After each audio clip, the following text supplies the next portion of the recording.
নিতাই গৌরা হরি বল, হরি বল, হরি বল, হরি বল।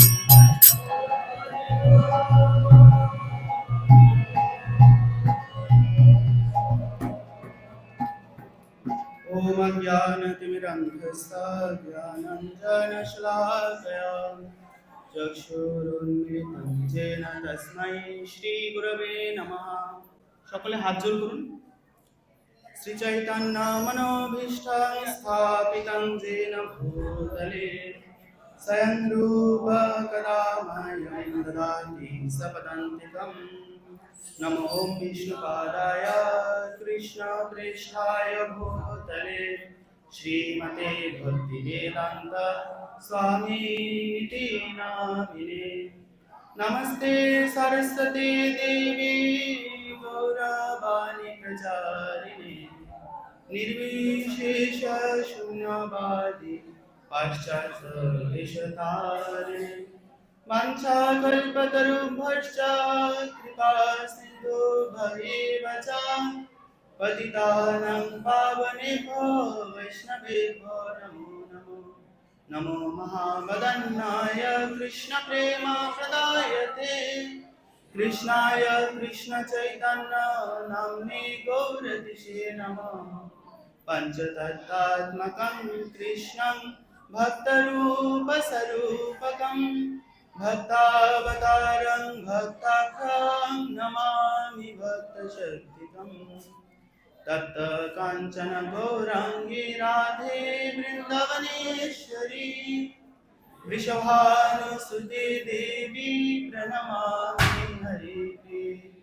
हे कृष्ण करुणा सिन्धु दीनबन्धु जगत्पते गोपेश गोपिकान्त राधाकान्त नमोऽस्तुते। नीलाचल निवासाय निताय परमात्मने बलभद्र सुभद्राभ्यां जगन्नाथाय ते नमः। जय श्री कृष्ण चैतन्य प्रभु नित्यानंद श्री अद्वैत गदाधर श्रीवासादि गौर भक्तवृंद। हरे कृष्णा कृष्णा कृष्णा हरे हरे हरे राम राम राम हरे हरे। हरे कृष्णा कृष्णा कृष्णा हरे हरे हरे राम राम राम हरे हरे। ओम नमो भगवते वासुदेवाय ओम नमो भगवते वासुदेवाय ओम नमो भगवते वासुदेवाय। जय जय राधा गोविंद जगन्नाथ भगवान की जगत गुरु श्री भगवान की समवेत भक्तमंडली के।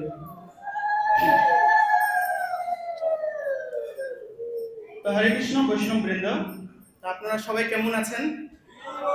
তো আজকে ইংরেজি মাসের 13 তারিখ এবং আমাদের যে শ্লোকটি পড়তে হবে সেটিও 13 নম্বর শ্লোক। শ্রীমদ্ ভগবদ গীতার 9ম অধ্যায়ের 13তম শ্লোক। আমরা সেখান থেকে পড়ছি। তো পড়ার পূর্বে আমি আমার সমস্ত গুরুবর্গ, জগৎগুরু শ্রী প্রভুপাদ, সমবেত ভক্তমণ্ডলী এবং মাতৃমণ্ডলীর চরণে পুনরায় প্রণাম নিবেদন করছি। আমাকে শিশু জ্ঞান করে আমাকে দয়া করে আপনাদের আশীর্বাদ প্রদান করুন। আপনাদের করুণার দ্বারা যেন আমি ভগবানের কথা তোতা পাখির মতো হুবহু বলতে পারি, কোনো রকম পরিবর্ধন বা সংযোজন বিয়োজন ব্যতীত। 16 আমি 13 বলছেন। একটু দেখুন তো পিছনে কেউ একজন দেখবেন চারটি কি দেওয়া আছে।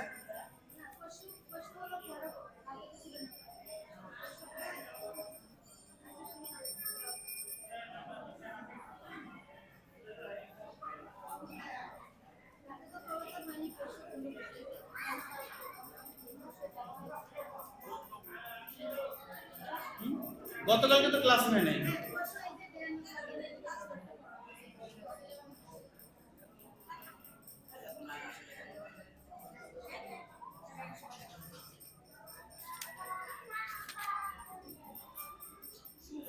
শিওর আজকে 16, 17?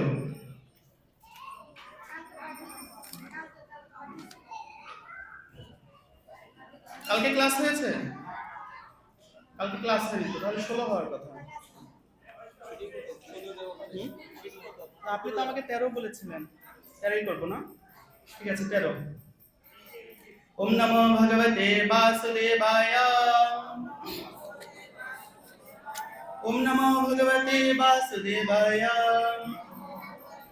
ওম নমো ভগবতে বাসুদেবায়। প্রথমে আমি একটু ভেঙে ভেঙে পড়ছি, পরে আমরা শ্লোকটা একসাথে পড়ব।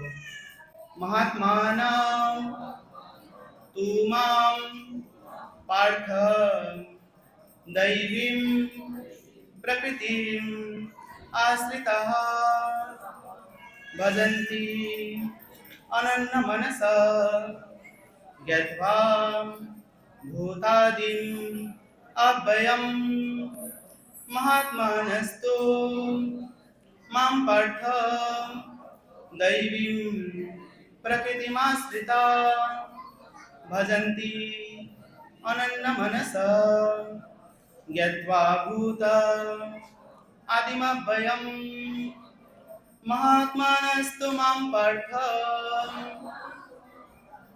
দৈবীম প্রকৃতিমাশ্রিতা ভজন্তি অনন্যমনসা জ্ঞাত্বা ভূতাদিমব্যয়ম মহাত্মানস্তু মাম পার্থ দৈবীং প্রকৃতিমাশ্রিতা ভজন্তি অনন্যমনসা জ্ঞাত্বা ভূতাদিমব্যয়ম। অনুবাদ আমার সাথে সাথে বলবেন।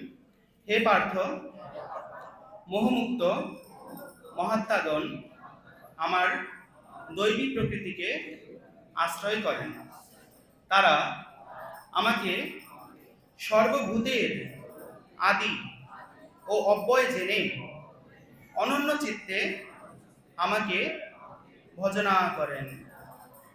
অনুবাদ আমি একবার পড়ছি, আর কেউ বলবেন না, শুনবেন।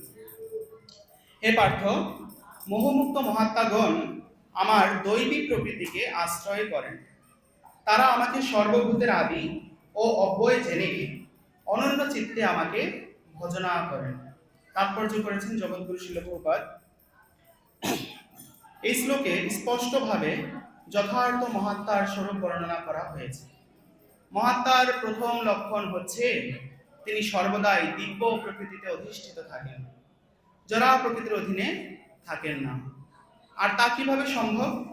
সপ্তম অধ্যায়ে তার ব্যাখ্যা করে বলা হয়েছে, যিনি পরম পুরুষোত্তম ভগবান শ্রীকৃষ্ণের শরণাগত হয়েছেন, তিনি অবিলম্বে জড়া প্রকৃতির নিয়ন্ত্রণ থেকে মুক্ত হন। এটি হচ্ছে যোগ্যতা। মানুষ যখনই পরম পুরুষোত্তম ভগবানের কাছে আত্মসমর্পণ করেন, তৎক্ষণাৎ তিনি মায়ার বন্ধন থেকে মুক্ত হন। এটি হচ্ছে মুক্তি লাভের প্রাথমিক সূত্র। যেহেতু জীবসত্তা ভগবানের তটস্থ শক্তি, তাই জড়া প্রকৃতির নিয়ন্ত্রণ থেকে মুক্ত হওয়ার সঙ্গে সঙ্গেই সে চিন্ময় প্রকৃতির আশ্রয় লাভ করে। চিন্ময় প্রকৃতির পথ নির্দেশকে বলা হয় দৈবিক প্রকৃতি। সুতরাং এভাবেই পরম পুরুষোত্তম ভগবান শ্রীকৃষ্ণের শরণাগত হওয়ার ফলে কেউ যখন উন্নত হন, তখন তিনি মহাত্মার পর্যায়ে উন্নীত হন। শ্রীকৃষ্ণ ব্যতীত আর কোনো কিছুর দিকেই মহাত্মা তার মনোযোগ বিক্ষিপ্ত করেন না, কারণ তিনি খুবই ভালোভাবে জানেন শ্রীকৃষ্ণ হচ্ছেন আদি পুরুষ, তিনি হচ্ছেন সর্বকারণের পরম কারণ। এই সম্পর্কে কোনো সন্দেহ নেই। এই চিত্তবৃত্তির উন্মেষ হয় অন্য মহাত্মাদের বা শুদ্ধ ভক্তদের সঙ্গ লাভ করার ফলে। শুদ্ধ ভক্তরা ভগবান শ্রীকৃষ্ণের অন্যান্য রূপের প্রতি, এমনকি চতুর্ভুজ মহাবিষ্ণুর প্রতিও আকৃষ্ট হন না। তারা কেবল শ্রীকৃষ্ণের দ্বিভুজ রূপেই অনুরক্ত থাকেন। তারা শ্রীকৃষ্ণের অন্য কোনো বৈশিষ্ট্যের কোনো রকম আসক্তি থাকে না। অন্য কোনো দেবতাদের প্রতিও তাদের আসক্তি থাকে না, অন্য কোনো মানুষের প্রতিও তাদের আসক্তি থাকে না। এই ধরনের কৃষ্ণ ভাবনাময় ভক্ত সর্বদাই শ্রীকৃষ্ণের চিন্তায় মগ্ন থাকেন। তারা একটানা কৃষ্ণ ভাবনাময় ভগবত সেবায় নিত্য তন্ময় হয়ে থাকেন। হরে কৃষ্ণ কৃষ্ণ কৃষ্ণ হরে হরে, হরে রাম রাম রাম হরে। তো এই শ্লোকে মূলত 5টি বিষয় আলোচনা করা হয়েছে। প্রথমত বলা হচ্ছে যে তারা মহাত্মাদের কথা বলা হচ্ছে, কিন্তু মহাত্মাদের সাথে সংশ্লিষ্ট করে 2টি বিষয় বলা হচ্ছে, তাই পর্যায়ক্রমে বলছি। প্রথমটা হচ্ছে বলা হচ্ছে মোহমুক্ত, মোহ থেকে মুক্ত হওয়ার প্রসঙ্গ প্রথমে বলা হচ্ছে। এরপর বলা হচ্ছে দৈবী প্রকৃতির কথা, তারপর দৈবী প্রকৃতিতে যারা থাকেন সেই সমস্ত মহাত্মাদের উল্লেখ করা হয়েছে। এরপর মহাত্মারা কি করেন? মহাত্মারা ভজনা করেন, ভজন্তি অনন্য মনসা, কিভাবে ভজনা করেন সেটাও বলা হচ্ছে। এবং পরিশেষে 5 নম্বরে সেই পরমেশ্বর ভগবানের পরিচয় দেওয়া হচ্ছে, যাকে কেবল মহাত্মারাই যথাযথভাবে চিনতে পারেন। তো এই যে আজকে আপনারা এখানে সমবেত হয়েছেন, আপনারা ভগবানের কাছে শরণাগত হয়েছেন, আমরা খুব সংক্ষেপে জাস্ট এই শ্লোকের সারমর্ম আপনাদের মধ্যে প্রকাশিত হয়েছে তা আমরা বলতে পারবো। কিভাবে? আপনারা ঘর সংসার রয়েছে, নানা রকম কার্যক্রম রয়েছে, ভোগ বাসনা রয়েছে, সবকিছু রয়েছে, যেহেতু আমরা এই জড়জগতের বদ্ধ জীব, সেগুলো ত্যাগ করে আমরা এখন ভগবানের কাছে মন্দিরে এসেছি। কেন? ভগবানকে আশ্রয় করার জন্য, ভগবানের কাছে ভক্তি করার জন্য। তাই আমরা এখানে এলাম, এসে আমরা কি করলাম? আরতি করলাম, কীর্তন করলাম, এখন আমরা ভগবানের কথা শ্রবণ করার জন্য বসেছি। তো এইভাবে যখন আমরা ভগবানের কথা শ্রবণ করছি, কীর্তন করছি, নাম সংকীর্তন করছি, এভাবে আমরা জড় জগতের বন্ধন থেকে মুক্ত হয়ে ভগবানের দৈবী প্রকৃতির আশ্রয়ে ইতিমধ্যেই অধিষ্ঠিত রয়েছে। তারপরও এই 5টি বিষয় সম্বন্ধে আমাদের আরো বিস্তারিত জানা আবশ্যক, যে উদ্দেশ্যে আজকে আমরা সমবেত হয়েছি। তো প্রথমে প্রভুপাদ তাৎপর্য করতে গিয়ে মোহমুক্ত হওয়ার কথা বলেছেন। মোহ থেকে মুক্ত হতে হবে। মোহ মানে কি? কে বলতে পারেন এখানে মোহ মানে কি? প্রভুদের কেউ? মোহ কোনো বিষয়ের প্রতি আসক্তি। হ্যাঁ, সেই আসক্তি 2 প্রকার হতে পারে। একটা হচ্ছে ভগবানের প্রতি আসক্তি, বিষয় তো অনেক কিছু হয়, ভগবানের প্রতি আসক্তি, সেটা মোহ নয়। কিন্তু ভগবান ব্যতীত যদি কোনো কিছুর প্রতি আসক্তি থাকে, সেটা হচ্ছে মোহ। তো এই মোহ এই জগৎকে অত্যন্ত ভয়ঙ্কর ভাবে আবদ্ধ করে রেখেছে। কিভাবে? ভগবানের জরা মায়া শক্তির দ্বারা, বহিরঙ্গা মায়া শক্তির দ্বারা, যাকে আমরা বলি মহামায়া। তো মার্কণ্ডেয় পুরাণ একটি শাস্ত্র রয়েছে, সেখানে আলোচনা করা হয়েছে বহু বহু বছর পূর্বে এই পৃথিবীতে একজন রাজা ছিলেন, তার নাম ছিল সুরথ। তিনি তার সেনাপতিদের দ্বারা ষড়যন্ত্রের শিকার হয়ে রাজ্য থেকে বিতাড়িত হয়েছিলেন এবং পালিয়ে এসে তিনি বনে মহামুনি মেধামুনির আশ্রমে গিয়ে তিনি আশ্রয় গ্রহণ করেছিলেন। একই সময়ে আরেকজন ব্যক্তি, তিনি ব্যবসা বাণিজ্য করতেন, তার নাম হচ্ছে সমাধি। সেই সমাধি বণিক, তিনিও তার আত্মীয় স্বজন, সন্তান সন্ততি তাদের দ্বারা বিতাড়িত হয়ে, অর্থাৎ তার অনেক অর্থ সম্পদ ছিল, তার সন্তানেরা তাকে বাড়ি থেকে বের করে দিয়েছে, হয়তো এরকম। তো এভাবে যখন তাকে বের করে দেওয়া হলো, তিনিও মনোদুঃখে বনে চলে গেলেন এবং সেখানে সেই মেধামুনির আশ্রমে আসলেন। তো আসার পর তিনি দেখলেন, তারা উভয়ই দেখছেন, রাজা এবং সেই বণিক উভয়ই দেখছেন যে এখানে কত সুন্দর পরিবেশ, স্নিগ্ধ পরিবেশ, বাঘেরা হরিণেরা এক ঘাটে জল খাচ্ছে, তারা একই সাথে ঘোরাফেরা করছে, কোনো হিংসা সেখানে নেই। তো তারপর সমাধি বৈশ্য এবং সুরথ রাজা, তাদের মধ্যে পরিচয় হলো, তারা নিজেদের অতীতের কথা আলোচনা করলেন। তারপর তারা আলোচনা করছেন যে আমরা বুঝতে পারছি যে এই আমার সন্তানেরাই আমাকে একসময় কষ্ট দিবে, একসময় বাড়ি থেকে বের করে দিবে। এত কিছু জানার পরেও আমি সন্তানদের প্রতি মোহ থেকে মুক্ত হতে পারিনি। এমনকি এখনো তারা আমার সাথে এত অন্যায় করার পরেও আমি তাদের কথাই সবসময় দিন রাত চিন্তা করছি। সুরথ রাজা একই কথাই বলছেন, এই যে আমি আমার সেনাপতিদের উপর এত বিশ্বাস করতাম, তারা আমার বন্ধুর মতো ছিল, তাই তো তাদের বিশ্বাস করতাম, আর তারা আমার সাথে এরকম করার পরেও আমি সেই পুরানো কথাগুলোই বারবার স্মরণ করছি যে কেন তারা এখন আমার সাথে এমন করলো, সেটা নিয়ে আমি বিচলিত হচ্ছি। এটা কেন হচ্ছে? নিঃসন্দেহে আমরা মোহগ্রস্ত, কিন্তু এই মোহগ্রস্ত অবস্থা কেন? তখন তারা যুক্তি করলেন, চলুন আমরা মুনি মেধা, তার কাছে আমরা যাই। উভয় মেধামুনির কাছে গেলেন। যাওয়ার পরে তখন মেধামণি বললেন, এই সমগ্র জগতের সৃষ্টিকর্তা হচ্ছেন পরমেশ্বর ভগবান নারায়ণ। ভগবান নারায়ণই সমস্ত কিছু সৃষ্টি করেছেন, ব্রহ্মা শিব সবকিছুই নারায়ণ থেকেই এসেছে। সেই নারায়ণেরই একটি মায়া শক্তি রয়েছে যাকে বলা হয় মহামায়া। সেই মহামায়ার প্রভাবে এই জগতে সকলে নানা রকম বন্ধনে আবদ্ধ হয়, নিজের স্বরূপ নিজের প্রকৃত পরিচয় তারা চিনতে পারে না, এমনকি ভগবানকেও ভুলে যায়। এবং সেই মায়া শক্তির প্রভাবেই তারা দুঃখ দুর্দশা নিরন্তর ভোগ করছে। তো তারপর সেই মায়া শক্তির পরিচয় দিতে গিয়ে মেধামণি দুর্গা দেবীর বিভিন্ন কাহিনী কথা অবতারণা করলেন, যা আমরা চণ্ডীতে পড়ি একই সিকোয়েন্সে। এরপর তিনি আবার বর্ণনা করছেন কিভাবে ভগবানের আরাধনা করার মাধ্যমে মায়া শক্তি থেকে মুক্ত হওয়া যায়। তো এটা হচ্ছে বিষয় যে ভগবানের মায়া শক্তি সবসময় আমাদেরকে কবলিত করে রেখেছে। এই যে আমরা শ্রীমদ্ ভগবত গীতা থেকে পড়ছি, আজকে 13তম শ্লোক।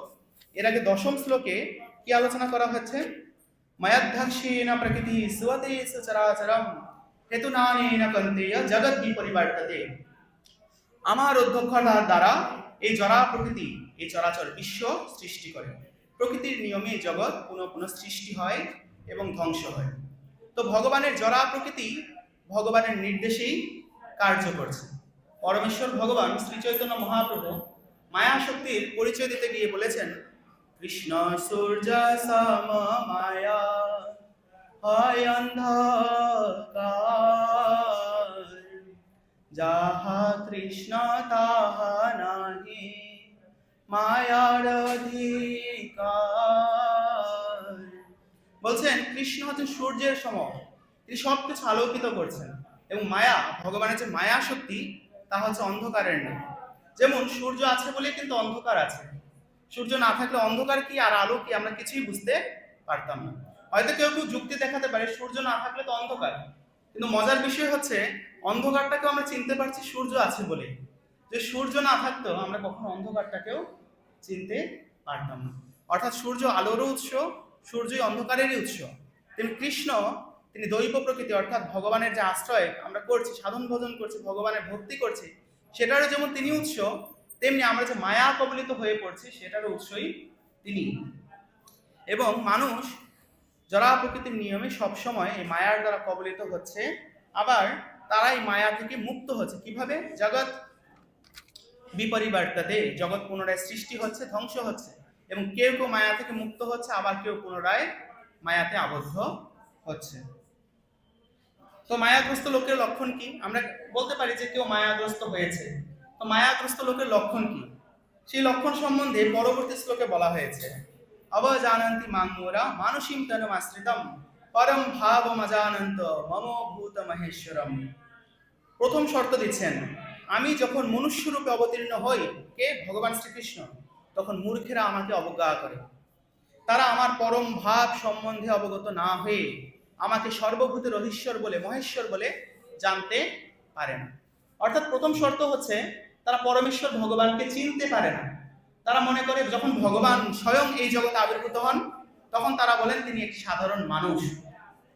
যেমন দুর্যোধন বা কৌরবেরা বা শিশুপাল আদি অসুরেরা, তারা কি ভাবতেন? কৃষ্ণ একটা গোয়ালার ছেলে।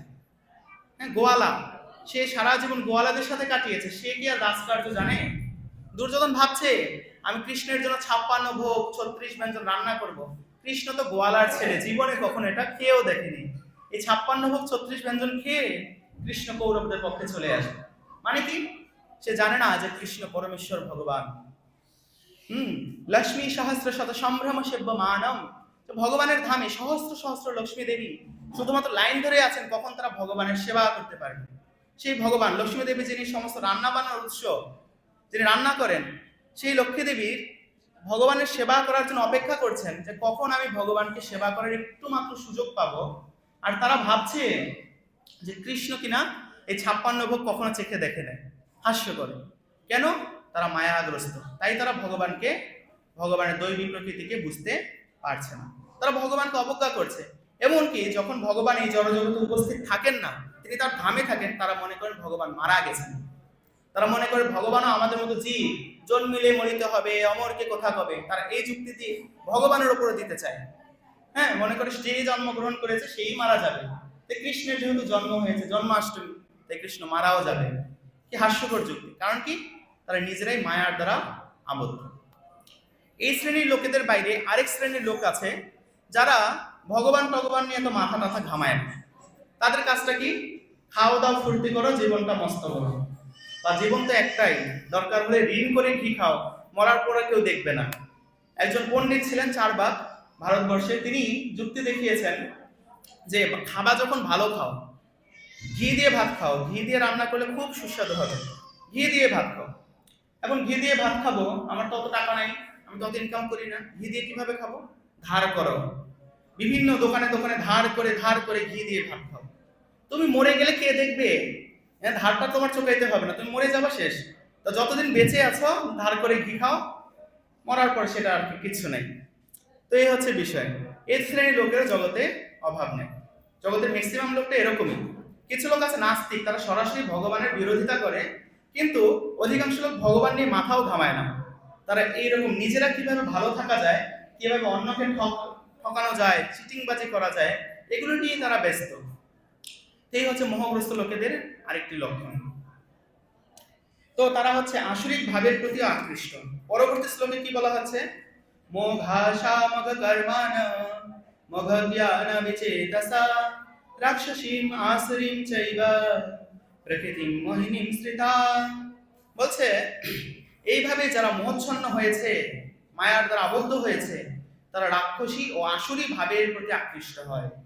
এই যে আমরা উদাহরণ দিলাম দুই শ্রেণীর ব্যক্তি, যারা ভগবানকে চিনতে পারে না, যারা এই জড়জগৎকে যে কোনো মূল্যে ভোগ করতে চায়, তারা অন্যের ক্ষতি করতে চায়, তারা ভগবান নিয়েও মাথা ঘামায় না, কিন্তু সবসময় জড়জগতে আবদ্ধ হয়ে থাকতে চায়।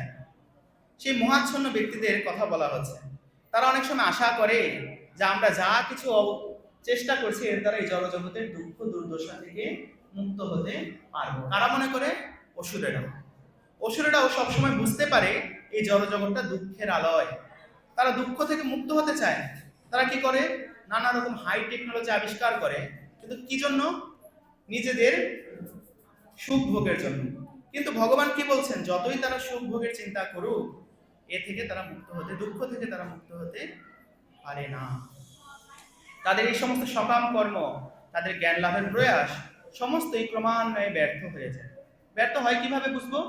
এই যে তারা এত কিছু করছে, এত এত আকাশচুম্বী ভবনে তারা বাস করছে, লক্ষ লক্ষ টাকা উপার্জন করছে, কিন্তু পরিণামটা কি?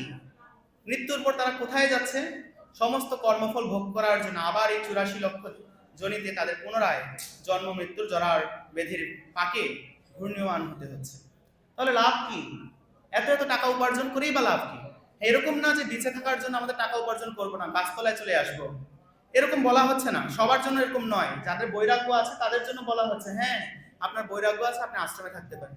কিন্তু সবার এখনই তো বৈরাগ্য চলে আসেনি। তাদেরকে কি বলছেন? যে কোনো অবস্থায় থাকো, তুমি ভগবানের ভজনা করো। কিন্তু ভগবানের ভজনা করতে বলেছে। তুমি গৃহে থাকো, বনে থাকো, সবসময় ভগবানের ভজনা করতে বলেছে। কিন্তু ভগবানের ভজনা করবো না, নিজে যেরকম পরিস্থিতিতে আছি সেই রকম পরিস্থিতিতেই আনন্দ লাভের চেষ্টা করবো, আরো ভালো উপায় উদ্ভাবন করব। এইরকম যে চিন্তা ভাবনা তাদের, সবকিছু কিসে পর্যবসিত হয়? ব্যর্থতায়। একসময় সবকিছুই ধ্বংস হয়ে যায়। তাদের মৃত্যুর সাথে সাথে তাদের সমগ্র প্রচেষ্টাই নষ্ট হয়ে যায়। তো এই হচ্ছে ভগবানের জড়া প্রকৃতির স্বরূপ। ভগবানের জড়া প্রকৃতি বা মোহগ্রস্ত অবস্থা, মায়াগ্রস্ত অবস্থার বৈশিষ্ট্য। এখন মায়াগ্রস্ত অবস্থা থেকে কিভাবে মুক্ত হতে পারবো? ভগবান এখানে মায়াগ্রস্ত অবস্থার কথা বলছেন, এরপর কি বলছেন? দৈবীম প্রকৃতি মাশ্রিতা।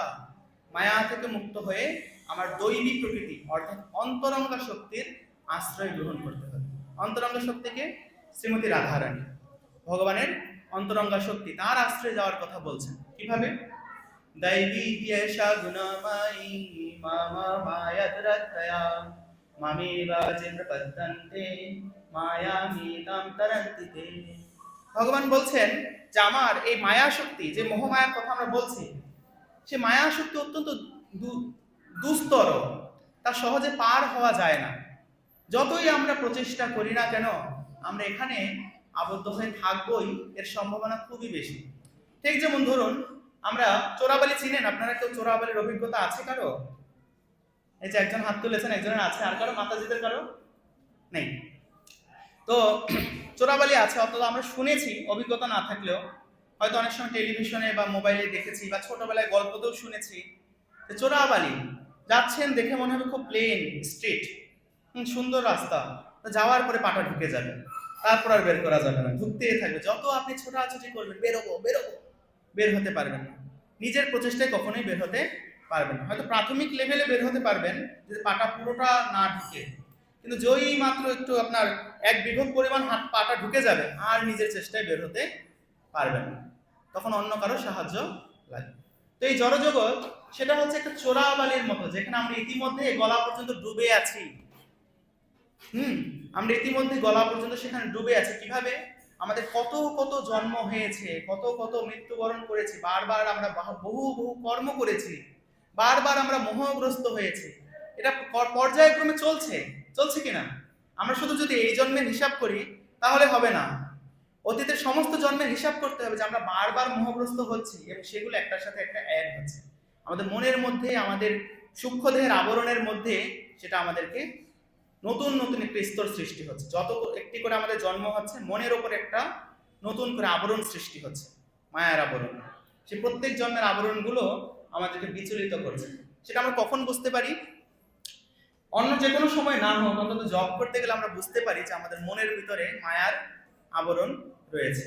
অনেক সময় ভক্তরা প্রশ্ন করে যে আমরা জব করতে যাই কিন্তু মনোসংযোগ করতে পারি না কেন?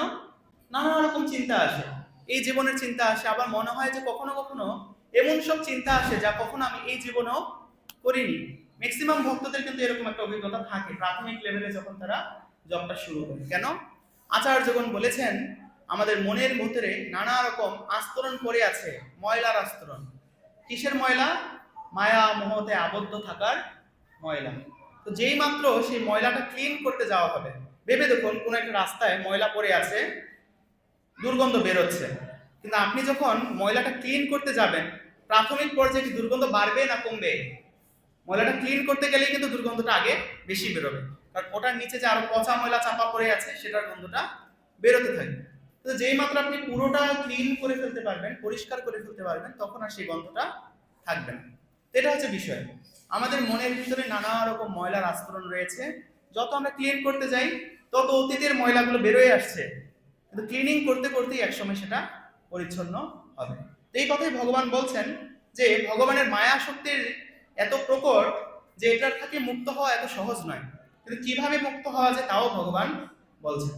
মামি বা যে প্রপদ্যন্তে মায়া আমিতাম তরন্তে, যে ব্যক্তি আমার আশ্রয় গ্রহণ করে তার জন্য এক নিমিষেই হয়ে যায়, কিন্তু আশ্রয় গ্রহণ করতে হবে। দৃষ্টান্ত কি? মুচুকুন্দ রাজা, তিনি অত্যন্ত মহান ক্ষত্রিয় যোদ্ধা ছিলেন।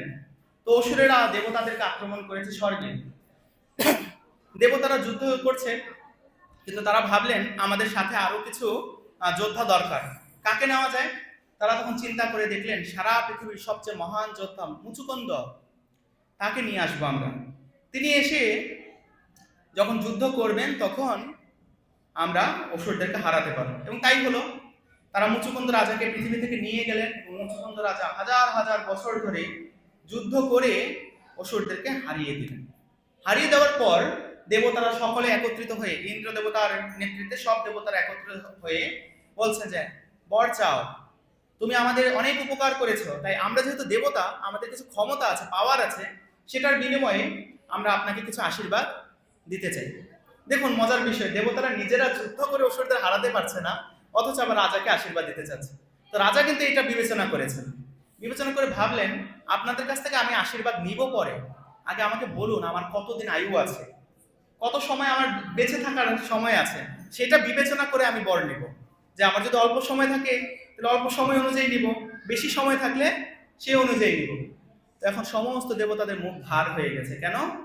কারণ রাজার আয়ু আছে আর মাত্র 48 মিনিট। এত এত বছর যুদ্ধ করার পর রাজার আয়ু আছে মাত্র 48 মিনিট, মুহূর্ত, মাত্র এক মুহূর্ত। তখন রাজা বললেন আপনাদের বরে আমার আর কোনো কাজ নাই, আমাকে দয়া করে পবিত্র কোনো নদীর তীরে নামিয়ে দিয়ে আসুন, পৃথিবীতে ভারতবর্ষে কোনো নদীর তীরে নামিয়ে দিয়ে আসুন, সেখানে আমি গোবিন্দের আরাধনা করে আমার বাকি সময়টুকু অতিবাহিত করতে চাই। তো দেবতারা তাই করলেন।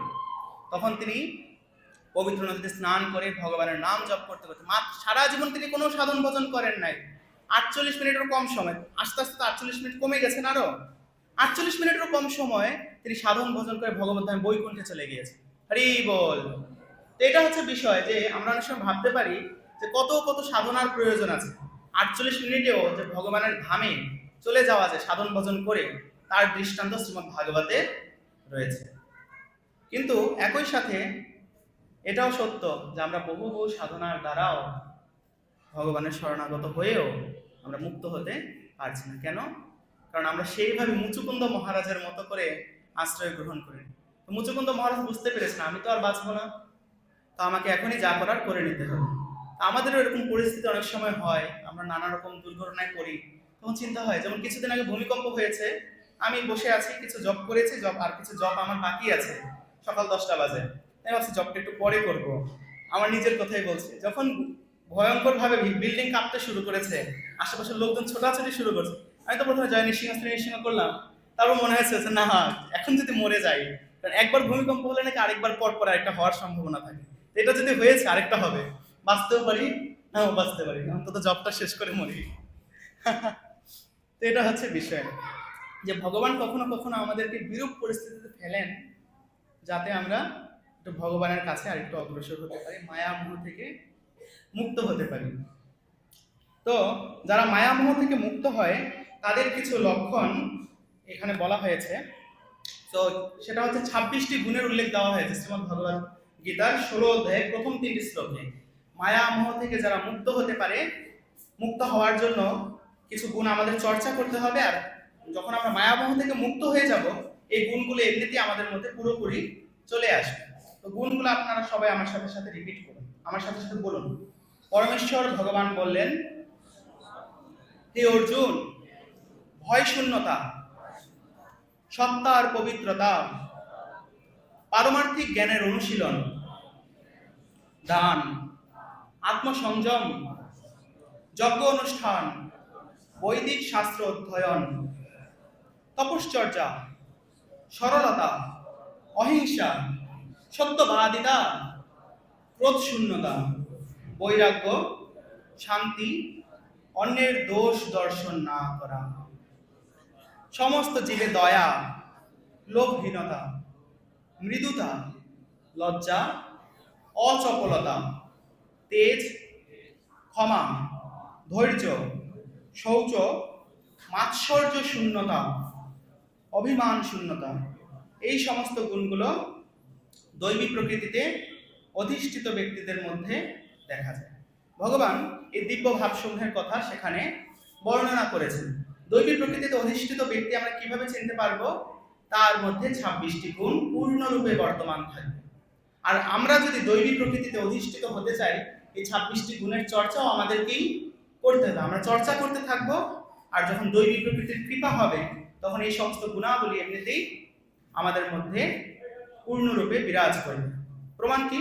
यस्यास्ति भक्तिर्भगवती यकिंचना सर्वैव गुणैस्तत्र समासते सुरा हराव भक्तः सतता महद्गुणा मनसाधिराधेन ধাবতি বহি।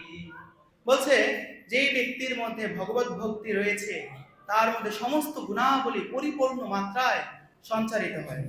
আর যারা ভগবানের ভক্ত নয় তাদের মধ্যে যদি এই গুণগুলো থাকেও তা কোনো লাভ হয় না। কেন? কারণ মৃত্যুর পর তাদের আবার এই জড়জগতের ঘূর্ণি পাখি পুনরায় করতে হবে, এই চোরাবালিতে আবার আটকাতে হবে। তাহলে এত সমস্ত গুণ থেকে তাদের তো কোনো লাভ নেই। কিন্তু কারো যদি গুণ নাও থাকে, তাও যদি তারা ভগবানের আশ্রয় গ্রহণ করে, সে এই সমস্ত গুণাবলী অর্জন করতে পারবে।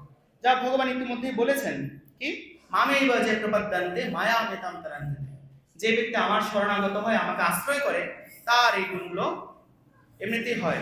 তার এই জড়া প্রকৃতি থেকে, বন্ধন থেকে মুক্তি এমনিতে হয়, তার দৈবী প্রকৃতির আশ্রয়ও এমনিতেই হয়। তো এই দৈবী প্রকৃতির আশ্রয়ে যাওয়ার আমাদের প্রয়াস করতে হবে। কিভাবে করব? তো সেই কথাটাও ভগবান এখানে বলেছেন।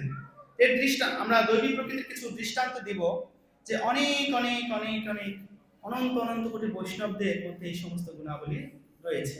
একজন দুইজনকে আমরা তো কাউন্ট করতে পারবো না।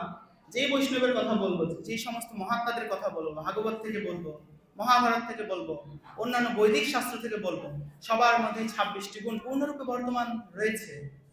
তা আমরা জগৎগুরু শিল প্রভুপাদের কথা বলবো। যিনি আমাদের সামনে উপস্থিত আছে। দু একটি বলবো যেহেতু সময় অল্প। তো প্রভুপাদের একটি গুণ রয়েছে, কারো দোষ দর্শন না করা। এই 26টি গুণ আমরা তো সবাই পড়লাম, পাশাপাশি বললাম।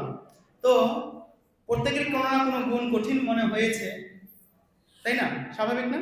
কোনো কোনো গুণ আমাদের কঠিন মনে হয়েছে, তবে আমার মনে হয় সবারই একটা গুণ খুবই কঠিন মনে হয়েছে, সেটা হচ্ছে কারো দোষ দর্শন না করা। কারণ দোষ তো এমন একটা জিনিস, না চাইলেও চোখের সামনে চলে আসে। হ্যাঁ, কিভাবে দোষটা সামনে চলে আসে? সকালবেলা ঘুম থেকে উঠবো, আরে ওই প্রভু আজকে মঙ্গল আরতিতে উঠলো না, কি অবস্থা! মন্দিরে থাকে, যারা মন্দিরে ভক্ত তাদের মনে হতে পারে মন্দিরে থাকে তিনি করলো না, অথবা যারা গৃহে থাকে তারাও চিন্তা করতে পারে যে আমাদের পাশের ফ্ল্যাটে একজন ভক্ত আছে, তারা মঙ্গল আরতি করছে না, দোষ দেখছে। ঠিক আছে, দোষ দেখার চেয়ে বরং ভালো হতো যদি আমি গিয়ে চিন্তা করতাম যে তার তিনি কি কারণে উঠতে পারছে না, তার কি কোনো সহায়তা দরকার আছে। এটা চিন্তা কিন্তু আমরা করি না, প্রথমেই মনে হয় কি অবস্থা, মানে সাধু হচ্ছে অথচ মঙ্গল আরতি করতে পারছে না। তারপর কি হয়, তারপর নিজে আমরা জব ভালো করে করি বা না করি, আরেকজনের জবটা যে ভালো হচ্ছে না সেটা আমরা খুব ভালোভাবে করতে পারি, প্রভু আপনার জবটাতে ভুল হচ্ছে। হ্যাঁ, ঠিক না? এইটা একটা গেল।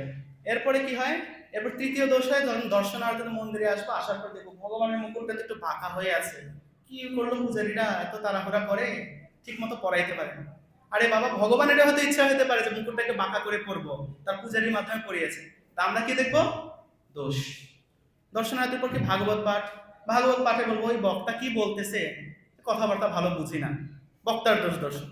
তারপর কি হবে? প্রসাদ, প্রসাদ পাইতে গেলে তো দোষের আর অভাব নেই। লবণ হয় নাই, স্বাদ হয় নাই, কি দিচ্ছে, কি রান্না করছে, আবার এত টাকা প্রণামী রাখছে প্রসাদের জন্য, অথবা প্রভুরা মাতাজিকে বলবে আরে তুমি দিন দিন রান্না বান্না সব ভুলে গেছো, আমার কপালটাই খারাপ। প্রভুরা অনেক সময় ভাবে যে আগেরকার মতো যদি দিন থাকতো তাহলে এই মাথা যেটাকে বদলে আরেকটা মাথা ইজিলি নিয়ে আসতে পারতাম, রান্না বান্না করে খাওয়ানোর অভাব হতো না। কিন্তু এখনকার যুগে তো এত সহজ না। তো যাই হোক, অনেক দোষের কথা আমরা বলবো না, মানুষের দোষ কীর্তন করে আমাদের লাভ নাই। প্রভুপাদের যে দোষ দর্শন না করার গুণ ছিল, এটাকে আপনাদের মধ্যে থেকে কেউ বলতে পারবেন, একটা উদাহরণ দিতে পারবেন যে প্রভুপাদ দোষ দর্শন করেননি কারো? মনে পড়ে কারো? প্রথমটা হচ্ছে প্রভুপাদ আমেরিকা গিয়েছেন, সেখানে গিয়ে কারো দোষ দেখেন, যে এসেছে তিনি তাকেই গ্রহণ করেছেন। এই যে আমরা এখানে আজকে কত সুন্দর বড় একটা হল ঘর, এখানে আমরা ভগবানের কথা আলোচনা করছি। প্রভুপাদের এরকম হল ঘর ছিল না, তিনি খুব অল্প অর্থ নিয়ে গিয়েছিলেন আমেরিকাতে, 40 রুপি, কিছু গ্রন্থ নিয়ে গেছিলেন, ভাগবতের প্রথম স্কন্ধের বইটা নিয়ে গিয়েছিলেন, সেটা একটা খণ্ডে আছে এখন, আগে 3টা খণ্ডে ছিল। সেটা তিনি প্রচার করতেন, মানুষ তাকে কিছু ডোনেশন দিত, সেটার বিনিময়ে তিনি একটা বস্তি, জঘন্য বস্তি, বস্তিতে গিয়ে তিনি থাকতেন। সেখানে কিরকম বস্তি, আমাদের বাংলাদেশের বস্তিগুলো তাও ভালো, কি করছে, মদ খেয়ে রাস্তার মধ্যে পড়ে আছে, আপনাকে তাকে ডিঙায় ডিঙায় আপনার ঘরে যেতে হবে। প্রভুপাদ 3 তলায় থাকতেন, 3 তলায় যেতে হলে প্রত্যেক সিঁড়িতে এক একটা মাতাল পাগল ছাগল যা কিছু আছে তাদেরকে ডিঙিয়ে ডিঙিয়ে যেতে হতো। কেউ কেউ তো প্রভুপাদকে দেখে পাগলামি শুরু করে দিত। প্রভুপাদ তাদের দোষ দেখেননি। প্রভুপাদ একটা কক্ষ ভাড়া নিয়ে থাকতেন, আরেকজনের সাথে শেয়ার করে থাকতেন, সেই লোকটাও আবার নেশা করত। প্রভুপাদ যখন কীর্তন করতেন, ভগবানের কথা আলোচনা করতেন, তখন এই যে যত নেশাখোর পাগল ছাগল আছে সবাই এসে প্রভুপাদের সামনে বসে থাকতো, ওখানে বসে বসে নেশা করতো, ঝুল জিমাতো। প্রভুপাদ তাদের দোষ দেখেন, তাদেরকে হরি কথা বলেছেন, ভগবানের কথা বলেছেন, ভগবানের নাম তিনি তাদেরকে শুনিয়েছেন। এই যে প্রভুপাদ এরকম ভাবে তাদেরকে গাইড করেছেন, তাদের প্রতি কৃপা বর্ষণ করেছেন। ভক্তদের আরেকটা গুণের কথা বলছে, সর্বজীবে দয়া, সে জীবে দয়া করেছেন কোনো দোষ দর্শন না করে। এই কারণে আজকে আমরা দেখছি হাজার হাজার হাজার হাজার ভক্ত সারা বিশ্বব্যাপী ভগবানের নাম কীর্তন করছে, ভগবানের প্রসাদ আস্বাদন করছে, ভগবানের কথা গীতা ভাগবত নিজেরা অধ্যয়ন করছে, অন্যকে প্রচার করছে। আমরা এখানে যারা যারা উপস্থিত আছি, সবার এখানে উপস্থিত থাকার একমাত্র কারণ হচ্ছে শিল প্রভুপাদ। তিনি যদি না থাকতেন তাহলে ইসকনও প্রতিষ্ঠা হতো না, আমরাও এখানে আসতাম না। আজকে হয়তো আমরা বসে বসে টিভিতে, যারা প্রভুরা আছে টিভিতে খেলা দেখতাম, মাতাজিরা বসে বসে সিরিয়াল দেখতাম, তোর মাতাজি আর প্রভুদের মধ্যে ঝগড়া লাগতো যে আমি খেলা দেখবো, আমি সিরিয়াল দেখবো। তো এই হচ্ছে বিষয়। তো এই জন্য আমাদের ছিল প্রভুপাদের কাছে সবার প্রথমে কৃতজ্ঞ থাকা উচিত। আমরা যে সমস্ত গুণাবলীর কথা আলোচনা করছি, প্রভুপাদের মধ্যে যেহেতু 26টি গুণ যথাযথভাবে বর্তমান আছে, আমরা আর কাউকে না পাই অন্তত প্রভুপাদের কাছে গিয়ে প্রার্থনা করা উচিত যে আমাদের এই সমস্ত গুণাবলী যেন অর্জিত হয়, যাতে আমরা দৈবী মায়ের অধীনে অধিষ্ঠিত হতে পারি। তো পরবর্তী ধাপে বলা হচ্ছে মহাত্মা। মহাত্মানাস্তু মাং পার্থ, যে মহাত্মারা আমার ভজনা করে। হুম। তো মহাত্মারা কোথায় থাকেন? ভগবানের দৈবী প্রকৃতির আশ্রয়ে থাকেন। তো মহাত্মারা কিভাবে হওয়া যায় বলুন তো? বাজার থেকে একটা ছিল লাগিয়ে দিলে মহাত্মা হওয়া যায়? হ্যাঁ। কোনো একটা রাজনৈতিক দল আছে, তারা রাজনৈতিক দলের মধ্যে একজন ব্যক্তি ছিল, তিনি সাদা কাপড় পরতেন এবং কিছুটা বৈরাগ্যপূর্ণ জীবনযাপন করতেন। তো রাজনৈতিক দল থেকে ঘোষণা দেওয়া হলো উনি একজন মহাত্মা। 200 বছর ধরে আমরা, প্রায় 200 না 100 বছর ধরে আমরা মহাত্মা বলে তাকে চিনি। মহাত্মা গান্ধী। তার মহাত্মার মতো কি কি লক্ষণ ছিল আমরা জানি না, আলোচনা করব না, কিন্তু মহাত্মা বলে দিয়েছে। কিন্তু এরকম সিল সাপোর্ট দ্বারা কিন্তু কখনো মহাত্মা হওয়া যায় না। মহাত্মা হতে হলে কি করতে হয়? প্রথমত এই 26টি গুণ অর্জন করতে হয়। কারণ দৈবিক প্রকৃতিতে এই 26টি গুণ থাকে। কাদের থাকে? যাদের থাকে তারাই মহাত্মা। কিন্তু এই 26টি গুণ এত সহজে অর্জন করা যায়? এত বড় বড় কথা বলছেন, আপনারা বলতে পারেন প্রভু আপনি তো ব্যাসাসনে পড়ছেন, বড় বড় কথা বলছেন, 26টি গুণ অর্জন করা কি সোজা? আপনার আছে? আমাকে প্রশ্ন করতে পারেন যে আপনার আছে? এত সহজ না সত্যি। ভগবান শ্রীমদ্ ভগবত গীতায় বলেছেন, বহু নাম জন্ম নামন্তে জ্ঞানবান মাং প্রপদ্যতে বাসুদেব সর্বমিতে সা মহাত্মা সুদুর্লভ। বলছেন বহু বহু জন্মের পর কেউ জ্ঞান লাভ করতে পারে, বহু বহু জন্ম জ্ঞান চর্চা করতে করতে কেউ বুঝতে পারে বাসুদেবী হচ্ছেন সবকিছু। এবং বুঝার পরেও তারা বাসুদেবের প্রতি আশ্রয় গ্রহণ করতেও তাদের বহু বহু জন্ম লেগেছে। শ্রী চৈতন্য চৈতামৃতে একটি সুন্দর কথা আছে। মহাপ্রভু বলেছেন যে এই সমগ্র পৃথিবীতে অনন্ত অনন্ত কোটি জীব রয়েছে, অনন্ত অনন্ত কোটি মানুষ রয়েছে। এই মানুষের মধ্যে কোনো কোনো মানুষ আছে যারা হচ্ছে প্রকৃতপক্ষে বলে যে আমরা বেদকে অনুসরণ করি, বৈদিক শাস্ত্রকে অনুসরণ করি, ভগবানকে মানি। ম্যাক্সিমাম লোক নাস্তিক। এখন যারা বলছে যে আমরা বেদ মানি, বৈদিক শাস্ত্রকে মানি, তাদের মতো ম্যাক্সিমাম লোকই হচ্ছে কি মুখে বলে বেদ মানি, কাজের বেলায় কিছুই নেই। তো কোটি কোটি লোক এরকম যাচাই করে যদি একজন পাওয়া যায় যে সে হয়তো বেদকে, বৈদিক শাস্ত্রকে যথাযথভাবে অনুসরণ করে, তো বৈদিক শাস্ত্রকে অনুসরণ করে এরকম যদি কোটি কোটি লোক বিবেচনা করি, তাদের মধ্যে কেউ একজন হয়তো পারে যে সে প্রকৃতপক্ষে জ্ঞানী, বৈদিক শাস্ত্রকে সে যথাযথভাবে উপলব্ধি করতে পেরেছে। মানা একটা জিনিস, উপলব্ধি করা আরেকটা জিনিস। তো উপলব্ধি করতে পেরেছে এরকমটা হচ্ছে আরো অল্প। তো এরকম অল্প উপলব্ধি করা ব্যক্তি, তাদেরকেও যদি আমরা কোটি কোটি পর্যায়ে নিয়ে যাই, তাদের মধ্যে একজন হয়তো সেই উপলব্ধিটা যথাযথভাবে কাজে লাগিয়ে মুক্ত হতে পারে, জড়জগতের বন্ধন থেকে মুক্ত হতে পারে, অর্থাৎ মায়া মোহ থেকে মুক্ত। তারপর মুক্ত হওয়ার পর তারা দৈবিক প্রকৃতিকে আশ্রয় করবে। তো যারা মুক্ত হয়ে গেছে, মায়া থেকে মুক্ত, তাদেরও কোটি কোটি সংখ্যা আছে। সেই কোটি কোটি মুক্ত পুরুষের মধ্যে একজন মাত্র কৃষ্ণ ভক্ত সুদুর্লভ। কোটি মুক্ত মধ্যে কোটি মুক্ত মধ্যে দুর্লভ এক কৃষ্ণ ভক্ত। তো বাসুদেব পরমেশ্বর ভগবানকে উপলব্ধি করতে পারে এরকম লোক খুবই দুর্লভ। মহাত্মা হওয়াটা তাই খুবই কঠিন। কিন্তু মহাত্মাদের অত্যন্ত গুণ আছে, যে সেই গুণ অন্যদের মধ্যে সঞ্চারিত হয়। আমাদের পাঠের মধ্যে একজন মাতাজি আছেন, আমি তার এখন নাম বলবো না, কিন্তু তার কাছ থেকে আমি একটা গুণ শিখেছি, আমি বলবো। এখানে উপস্থিত আছেন, কিন্তু যাতে তিনি আনিসে খুব ফিল না করেন আমি বলবো না। অনেক বছর আগে যখন আমি মাত্র মন্দিরে আসতাম, তো সেই মাতাজি তিনি আমাকে ইন্সপায়ার করছেন, আমি তাকে একটু সেবা করছিলাম, হেল্প করছিলাম। একটু বয়স্ক মাতাজি হাঁটতে পারেন না, তো তিনি আমাকে তার কিছু জিনিসপত্র ক্যারি করার জন্য আদেশ করেছিলেন, আদেশ করেছিলেন।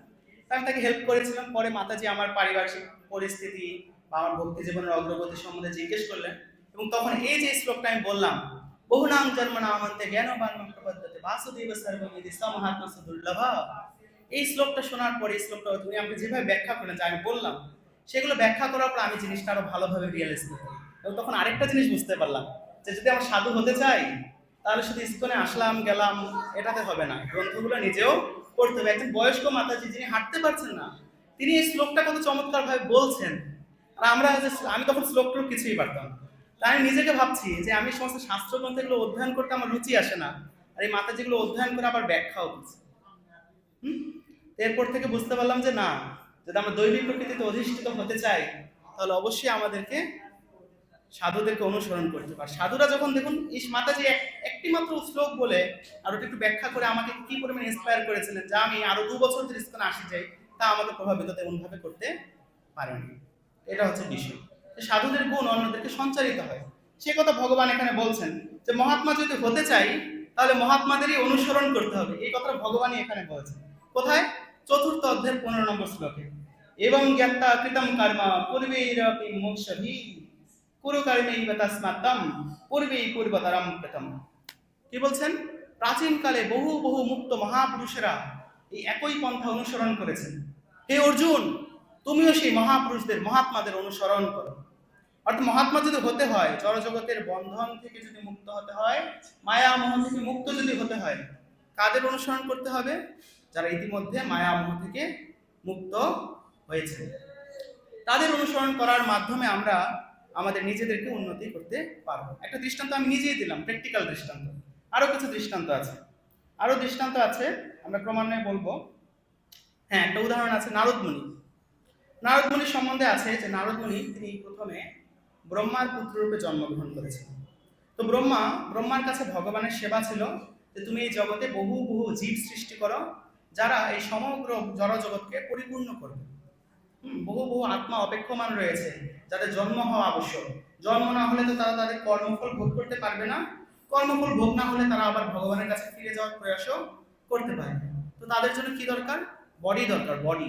তো ব্রহ্মাকে দায়িত্ব দিয়েছেন তুমি বডিগুলো, জীবদেহগুলো সৃষ্টি করো। তো ব্রহ্মা এক একটা করে বডি সৃষ্টি করছেন, আর একটা করে আত্মা সেখানে ভগবানের ইচ্ছায় পুষে নিচ্ছে। তো তিনি নারদকে সৃষ্টি করার পর অনেক মুনি ঋষিকে তিনি সৃষ্টি করেছেন, সবাইকে আদেশ করেছেন তোমরা সংসার ধর্ম করো, সমগ্র পৃথিবীতে প্রজা বৃদ্ধি করো। নারদকে একই উপদেশ দিলেন। নারদের আগে আরো 4 জনকে সৃষ্টি করেন, কুমার। চতুষ্কুমারকে উপদেশ দিলেন। তো চতুষ্কুমার বলে না না বাবা, আমরা সাধন ভজন করব, বৈরাগ্য সাধন করব, এসব সংসার কর্ম আমাদের না। ব্রহ্মার একটু মনে মনে রাগ হলো, আচ্ছা ঠিক আছে বাচ্চা মানুষ যাও, ঠিক আছে তোমরা যা ইচ্ছা করো। এর পরপর তিনি নারদকে সৃষ্টি করলেন। নারদ একই কথা বলছে। এখন তার ব্রহ্মার ক্রোধ আর আটকায় না।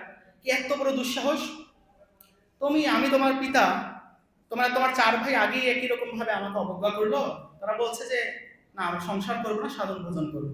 নারদ তুমিও একই কথা বলছো, যাও। তুমি পিতার আদেশ মানলে না, তুমি দাসীর পুত্র হয়ে জন্ম। তো নারদ মুনি তৎক্ষণাৎ ভাবে তার ওখানে মৃত্যু হলো, এবং পরবর্তীতে তিনি দাসীর পুত্র হয়ে জন্ম। কেমন দাসী? যেন তেন দাসী না, মানুষের বাড়িতে কাজ করে, উচ্ছিষ্ট মার্জনের কাজ করে, থালা বাসন, উচ্ছিষ্ট বাসন সেগুলো মাজার কাজ করে, এমন দাসী। তো তিনি বহু বহু লোকেদের বাড়িতে কাজ করতেন। তো কি হয়েছে, সৌভাগ্যক্রমে বর্ষাকালে, এখনকার দিনে তো আমরা চাতুর্মাস্য ব্রত পালন করতে তেমন দেখি না, কাউকে কাউকে দেখি, বা চাতুর্মাস্য হোক বা না হোক আমরা সবসময় প্রচার করি। কিন্তু আগের দিনে যেহেতু রাস্তাঘাট অত ভালো ছিল না, তো 4 মাস শ্রাবণ ভাদ্র আশ্বিন কার্তিক সাধুরা কোথাও প্রচারে যেতেন না, এক জায়গায় বসে 4 মাস সাধন ভোজন করতেন, বাকি 8 মাস প্রচার কার্য করতেন। তো 4 মাস তারা একজন গৃহস্থ বৈষ্ণব, তার গৃহে তারা কিছু সাধু এসেছিলেন, তারা সেখানে প্রচার কার্য করছিলেন, সাধন ভোজন করছিলেন, ওই গৃহে থাকবেন 4 মাস। তো সেই 4 মাস সেই গৃহের একজন দাসী ছিলেন এই নারদ মুনির মা। অন্যান্য অনেক গৃহ কাজ করতেন, ওই গৃহেও কাজ করতেন। তো অনেক সময় কি হয়, যাদের অন্যের বাড়িতে কাজ করে যে সমস্ত লোকেরা, তারা অনেক সময় তাদের বাচ্চা কাচ্চা সাথে করে নিয়ে আসে। তো নারদ মুনির মা একদিন নারদ মুনিকে সাথে করে নিয়ে এসেছে, তার বাবা নেই, তো মা আছে, নিয়ে এসেছে। তো নারদ মুনি সবসময় তিনি সাধুদের কথা শুনছেন, সাধুদের সাথে রয়েছেন।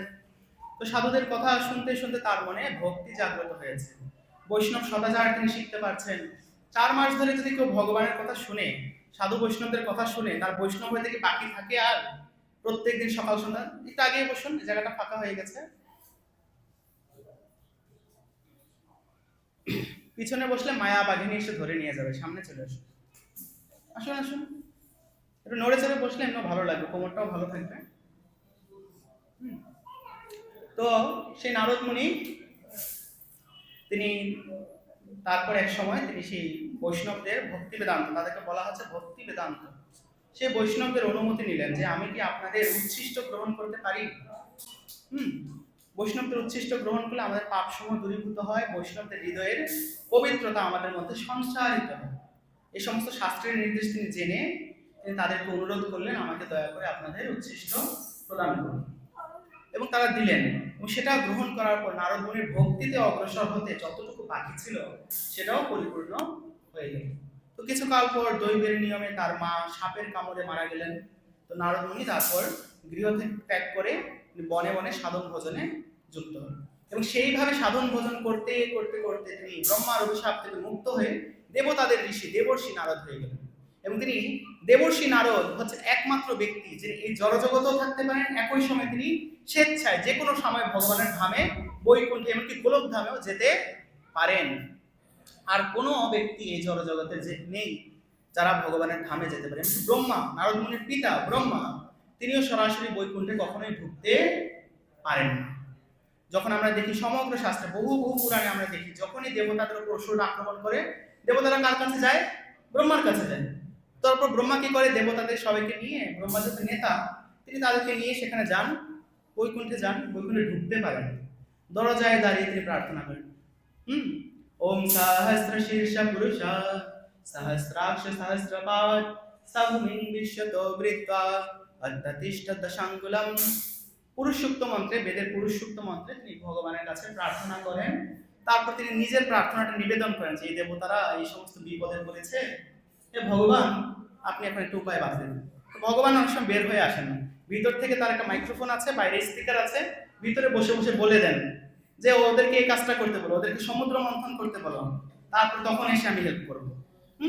এভাবে ভগবান জানিয়ে দেন। তার মানে দেখা যাচ্ছে নারদ মুনি তিনিও ভগবানের ধামে ইজিলি যেতে পারছেন না। নারদ মুনি না, ব্রহ্মা তিনিও ভগবানের ধামে ইজিলি যেতে পারছেন না। তো নারদ মুনি যে কোনো সময় ভগবানের ধামে যাচ্ছেন, ভগবানের সাথে বসছেন, ভগবানের সাথে গল্প করছেন। এই হচ্ছে বিষয় যে ভগবানের ভক্তদের কৃপা হলে কি গতি হয় আমরা নারদ মুনির থেকে দৃষ্টান্ত প্রাপ্ত হতে পারি। শিল ভক্তি বিনোদ ঠাকুর তার জৈব ধর্ম গ্রন্থে একজন প্রাচীন বৈষ্ণব কালিদাস লাহিড়ীর একটি কীর্তন ভজন উল্লেখ করেছেন। কি? এ ঘোর সংসারে পড়িয়া মানব না পাই দুঃখের শেষ, না পাই দুঃখের শেষ। এ ঘোর সংসারে পড়িয়া মানব না পাই দুঃখের শেষ। সাধু সঙ্গ করি হরি ভজে যদি তবে হয় অন্ত ক্লেশ। সাধু সঙ্গ করি হরি ভজে যদি তবে হয় অন্ত ক্লেশ, তবে হয় অন্ত ক্লেশ। জয় জয় রাধা গোবিন্দ জগন্নাথ বলদেব সুভদ্রা সদস্য নিঃসন্দেহ নিদেশ বলছেন ভগবান কি, জগৎগুরু শিবপাদ কি। তো বলছেন কি এই ঘোর সংসারে মানুষ পড়ে আছে, তারা মায়া তারা আবদ্ধ হয়ে, দুঃখের কোনো শেষ নাই, তারা দুঃখ পাচ্ছে, বুঝতেও পারে না। অনেক সময় এমন বোকা যে বুঝতেও পারে না যে তার মধ্যে কত দুঃখ রয়েছে। তো সেই দুঃখ থেকে মুক্ত হতে না পেরে তারা ছটফট করছে। কিন্তু খুব সহজ উপায় কি? সাধু সঙ্গ করি হরি ভজে যদি তবে হয় অন্তর্ক্লেশ। সাধু সঙ্গ করতে হবে। সাধু সঙ্গ করে যদি সাধুর নির্দেশে হরির ভজনা করে তখন এই সমস্ত দুঃখ দুর্দশা থেকে এমনিতেই মুক্তি হয়ে যায়। সেই কথাটাই ভগবান এখানে বলছেন যে মহাত্মারা আমার ভজনা করেন। মহাত্মা কেমনে হইল? সাধু সঙ্গ করে, অন্য মহাত্মাদের অনুসরণ করে, সাধুগুরু বৈষ্ণবদের কৃপায় তারা ভক্ত। এই প্রমাণ আরো দিতে হবে নাকি? এই যে এখানে যারা আসছেন, এমন একজন আছে নিজেরা শাস্ত্র গ্রন্থ পড়ে বা স্বপ্নে আদেশ পেয়েছেন যাও মন্দিরে যাও, ইস্কন মন্দির, এমন করে কেউ আসছেন এখানে? আসছেন একটু ঘুরে আসে, দেখে ইস্কন মন্দিরটা সুন্দর, সবাই যায়, দেখে আসি রথের অনুষ্ঠানে বা জন্মাষ্টমী অনুষ্ঠানে। তবে একদিন আসলেন, 2 দিন আসলেন, আসার পর কোনো একটা ভক্তের কথা ভালো লাগলো, কোনো ক্লাস শুনলেন ভালো লাগলো, কোনো ভক্তদের সাথে পরিচয় হলো, এইভাবে হতে হতে আপনারা ভগবানের প্রতি আরো অগ্রসর হলেন। আর অন্য লোকেদের কথা চিন্তা করুন, যারা কখনো এই সমস্ত সাধুদের সঙ্গ করে নাই, তারা এখানে আসতেও পারে না, এরকম আনন্দে তারা নিত্য কীর্তনও করতে পারে না, এই হরি কথার আনন্দ তারা আস্বাদন করতে পারে না। এটাই হচ্ছে প্রমাণ যে সাধু সঙ্গ হলেই তখন হরিভজন হয়।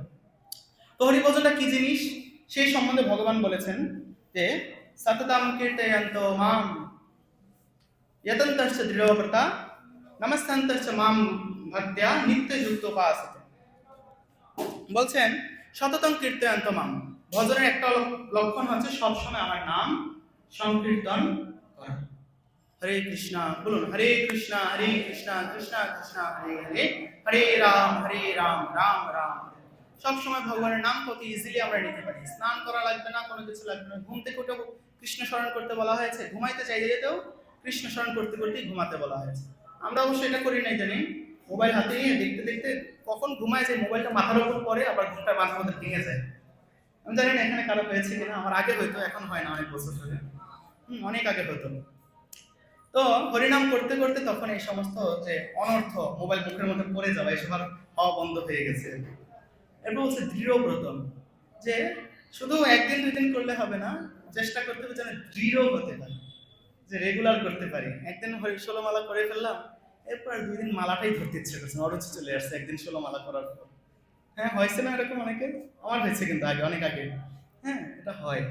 এরকম না, দৃঢ়ব্রত হওয়া মানে কি, অভ্যাসের দ্বারা ধীরে ধীরে চেষ্টা করা যে একটা যে জায়গাতে স্থির হতে পারি।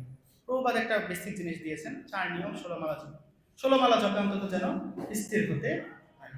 এমনকি এখন অনেক সময় আমাদের হয় যে 16 মালা জপ করি, 16 মালা জপ করার পরে ওই দিন আর একটা মালা করতেও ইচ্ছে করে না, পরের দিন হয়তো করতে ইচ্ছে করতে পারে, তা বাধ্য হয়ে অনেক সময় করি। এরপর ভগবান কি বলছেন, যে না, নমস্তান্তাশ্চ, প্রণাম করতে বলেছে ভগবান, ভগবানকে নমস্কার করতে বলেছে। অনেক সময় আমরা কি করি, এখানে অনেকে আছেন যাদের অভিজ্ঞতার জন্য আমি বলছি, আমরা মন্দিরে আসি, শেষ।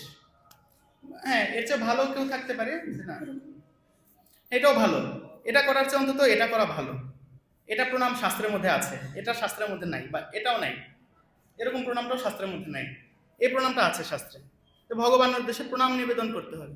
এর চেয়ে ভালো প্রণাম কি, মাটিতে আমরা 5টি অঙ্গ স্পর্শ করে, মানে অর্ধেক বসার মতো পঞ্চাঙ্গ প্রণামটা করা। আর বেস্ট অপশন হচ্ছে যখন আমরা সাষ্টাঙ্গ প্রণাম করি, নিজের সমস্ত অহংকার বিসর্জন দিয়ে ভগবানের চরণে লুটিয়ে পড়ি। খুব কঠিন, শুরু করাটা কঠিন। তারপরে এমন এমন হয় কি, যে করতে করতে এমন হয়ে যায় যে সাষ্টাঙ্গ প্রণাম করতে পারে সে বলে আমি অনেক বড় মহাত্মা, আমি সাষ্টাঙ্গ প্রণাম করতে পারি। ওরা সাষ্টাঙ্গ প্রণাম করে না, দোষ দর্শন। না, আমরা দোষ দর্শনের কথা বলবো না, ভালো কথা বলি। এই হচ্ছে বিষয়ে যে প্রণাম। এরপর কি, এই কয়েকটা জিনিস কখন করতে হবে, নিত্য যুক্তা। নিত্য মানে প্রতিদিন, নিত্য মানে প্রতি সময়, নিত্য মানে প্রত্যেকটা সেকেন্ড ভগবানকে স্মরণ করতে হবে। এই পর্যায়ে উন্নীত হতে হবে, একদিনে হবে না। এখানে অনেক ভক্ত আছে, মন্দিরে হাজার হাজার ভক্ত আসে যায়, অনেক অনেক ভক্ত আছে যাদের মধ্যে এই সমস্ত কোয়ালিটি আছে, আমরা বাইরে থেকে বুঝতে পারি। তাদের মনে অনুক্ষণ ভগবানের চিন্তা চলছে। এজন্য আমরা একটু আগে বলছিলাম যে কারো দোষ দর্শন করা উচিত না। হয়তো আমরা বাহ্যিকভাবে দেখছি একরকম, কিন্তু তার হৃদয়ে সবসময় ভগবান বিরাজমান রয়েছে। তবে এটাও ঠিক, ভক্তরা এমন কোনো আচরণ এমনভাবে করেন না যেটার দ্বারা অন্যরা মিসগাইড হয়, এটাও মাথায় রাখতে হবে। তো পরেরটা কি, উপাসনা। উপাসনা মানে ভগবানের পূজা অর্চনা করা। সেই উপাসনাটা কিভাবে করা যায়, উপাসনা করার এই গীতার মধ্যে বিভিন্ন জায়গায় বিভিন্ন রকম পদ্ধতি আছে।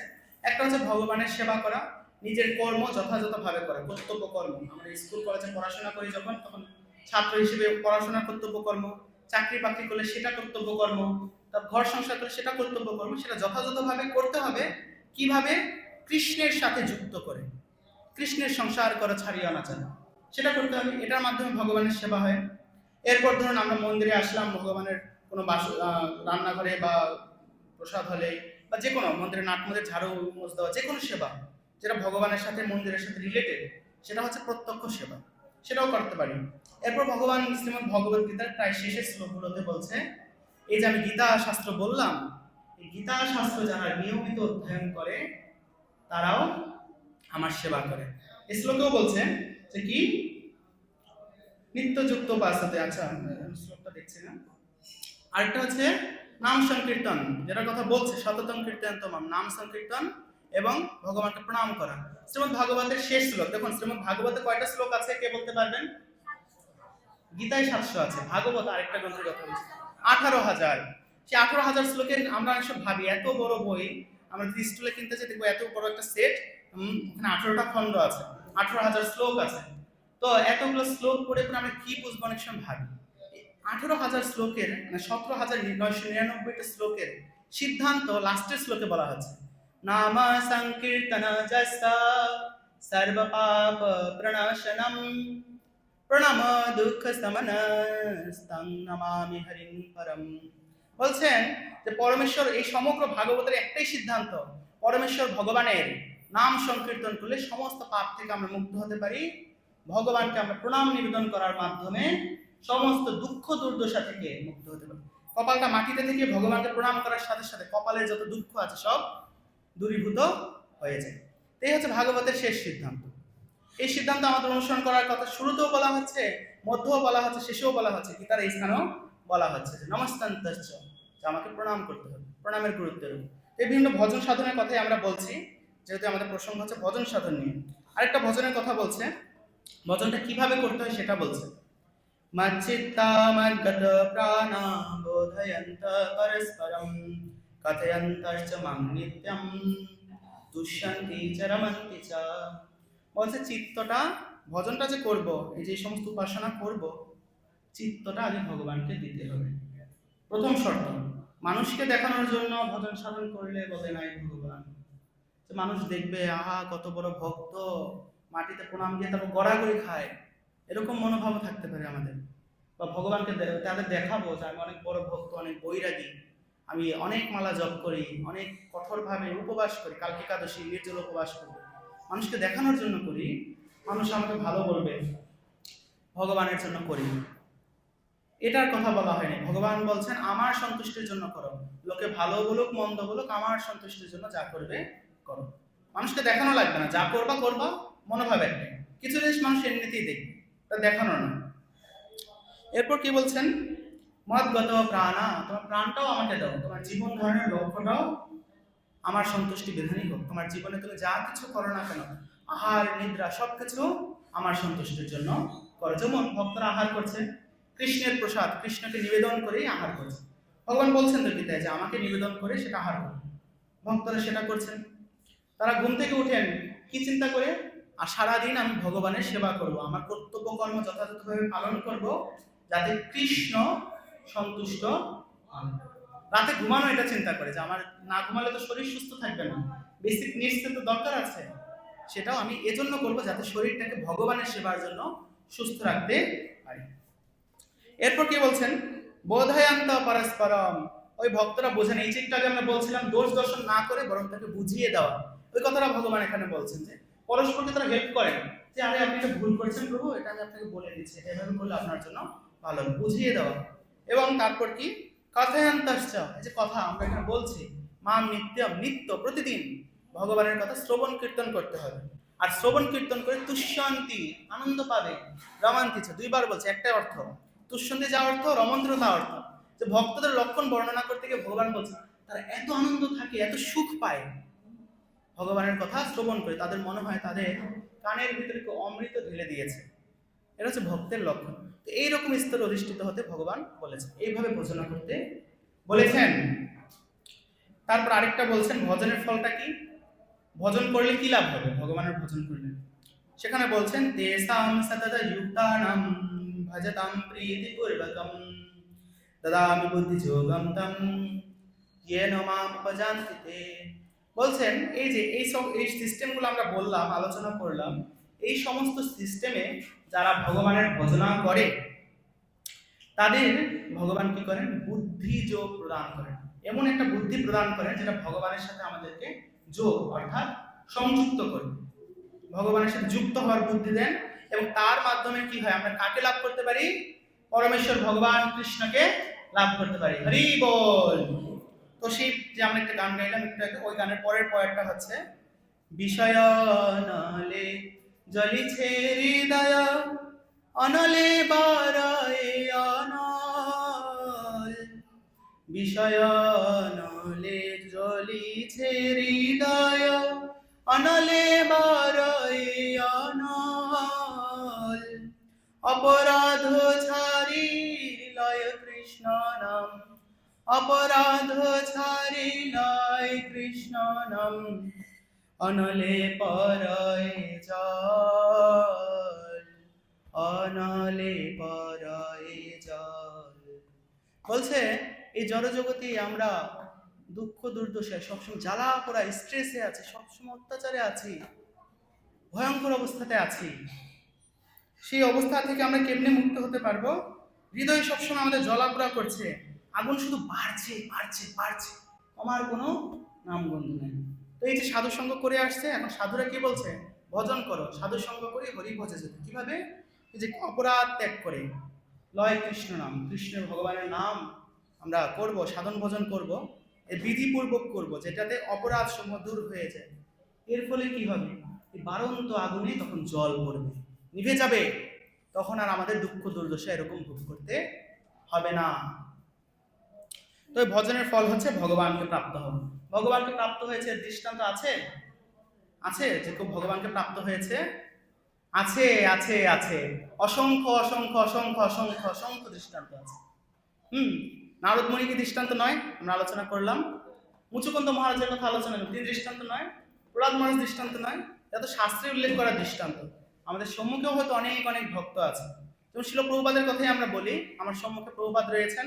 প্রভুপাদ তিনি যদি ভগবানকে প্রাপ্ত নাই হতেন, তিনি অন্যকে কিভাবে ভগবান প্রদান করতেন? তিনি অন্যকে কিভাবে ভগবানের কাছে নিয়ে আসতেন? এটা হচ্ছে যে ব্যক্তি ভগবানকে প্রাপ্ত হয়েছে তার একটি লক্ষণ, যে তিনি অন্যকেও ভগবানের কাছে আনতে পারেন।